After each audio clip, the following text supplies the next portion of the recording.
What's up, like Nowstalgia? Dave here with a review of The Bear Season 4 on FX and Hulu. The Bear is back once again. It's one of the best shows that actually continues to come out every single year, which is proving to be quite the production feat, given the increasing demands schedule-wise of the stars of this show. Of course, Jeremy Allen White, Ayo Edebiri, and Ebon Moss-Bachrach continue to get bigger and higher profile roles. Of course, Ebon is about to be the Thing on Fantastic Four later this month. Jeremy Allen White's Bruce Springsteen biopic film comes out later this year.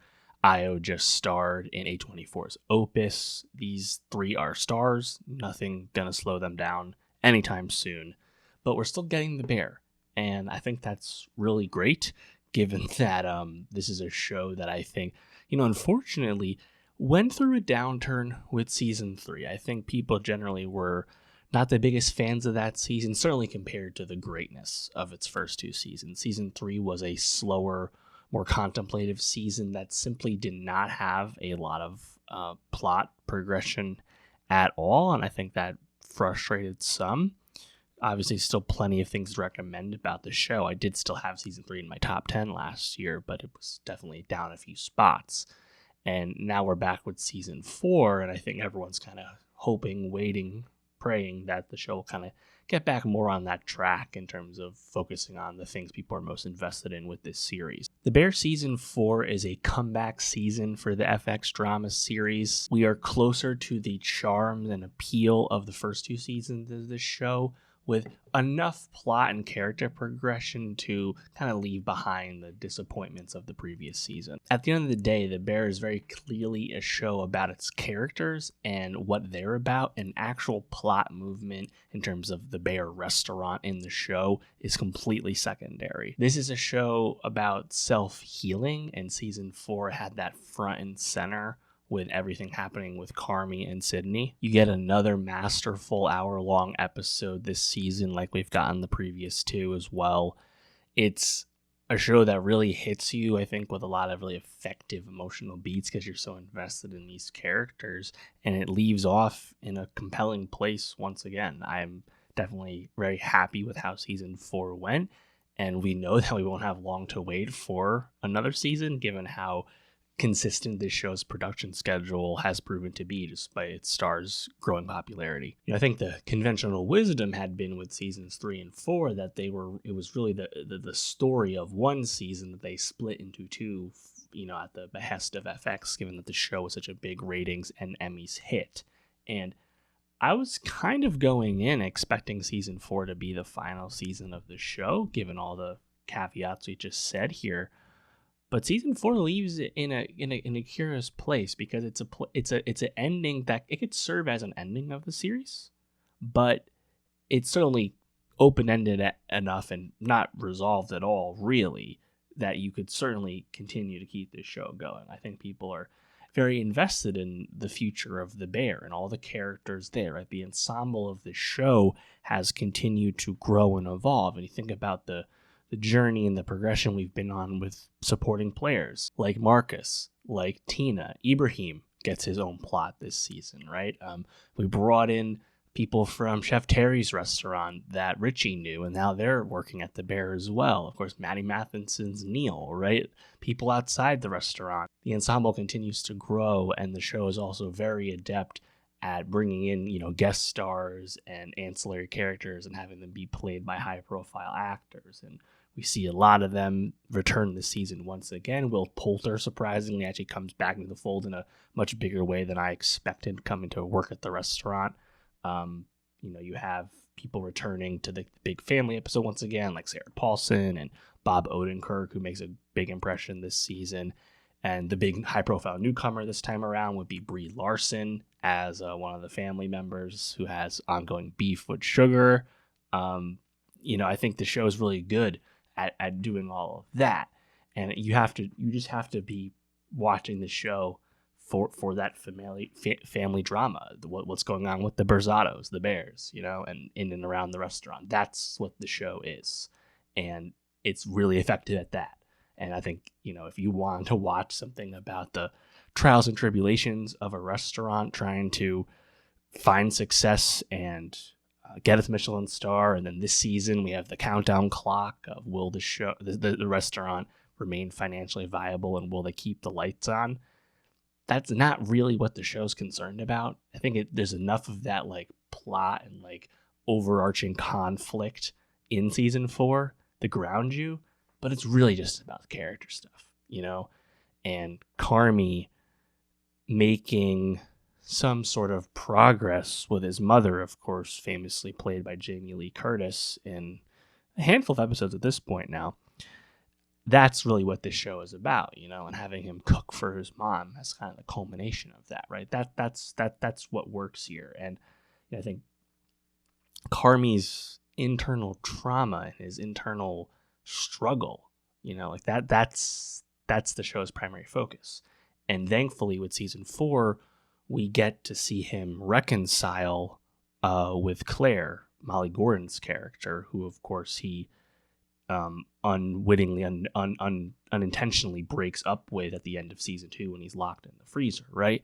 And there was a lot of disappointment that his relationship with Claire and the remnants of it was not really addressed during season 3. Of course, that changes, and Molly Gordon gets to kind of play like the Sin Eater this season, as she also has a really pivotal scene with Sydney at the hospital when Sydney's dad has the heart attack. So you kind of have all these characters like taking these steps forward at last, like in terms of, again, what the character is feeling. And then you have the big final confrontation behind the restaurant between Sydney and Carm, and then Richie joins in, where Carmy decides that he needs to leave. And I think it's a fascinating place for this show to go, and also like a piece of growth for Carm in terms of realizing that he ultimately is in the way because he can't reconcile his personal demons with being an effective leader and manager and boss and restaurateur and all those things. And I think it's pretty compelling overall. So where season 5 could go, again, it's very open-ended, right? Are we going to like time skip a little bit? Or are we going to go to the Bear and see what it's like under the stewardship of just Sydney and Richie and the rest? And then is Carm going to be completely separated from them? Or will he be with Claire? Will he not? It's a great unknown. So I'm just very curious about all that. In terms of the more episode stuff of season 4, obviously episode 7, the Bears, that's the hour-long episode. It's the wedding of Richie's ex-wife and her new husband, of course, played by Josh Hartnett, as we first met in season 3. That's, in line with Fishes and Ice Chips, for the past 2 seasons. That's like the big one, right? The showstopper. That's where you get all the people coming back. That's where John Mulaney comes back again, right? And Brie Larson makes her debut on the show. And I think she's really funny and high energy for sure. But I think that's an episode that, like, I think it's just quite touching, right? Where you get to the stuff under the table with the little kid and everyone joins in. I think an amazing scene when you had the conversation between Bob Odenkirk and Carmy. I think that one was awesome. Sydney talking to Carmy's mom there. There's just a lot of good stuff, but like you do feel like there's a sense of momentum because Carmy tells Bob Odenkirk, then later tells Richie in the finale that he did go to Mikey's funeral. And then he left, of course, and we know that. That's one of the first like flashback things we ever processed when we first started watching the show. But to see Carmy finally open up and tell someone else about that and why he chose to leave and not see everyone, right? Like, I think that's a big moment. And Bob Odenkirk is so good in that scene as someone who's in the family, not quite, not blood, but like seemingly a companion of JLC's mother character. He's tremendous, in that moment. And as is, of course, Jeremy Allen White, who's had to really, I think, internalize so much shit for multiple seasons. He has to act as a character who can't freaking talk to anybody, right? He can't talk about anything. He's such a poor communicator about basic stuff and certainly anything about himself, right? And, you think back to, what is it, like episode 3 when he goes to Claire's and they first like reconnect, and he's like on the stoop trying to apologize, and they have like a classic like shouting at each other match, as the Berzatos often do. You get more of that in the restaurant and like in the back.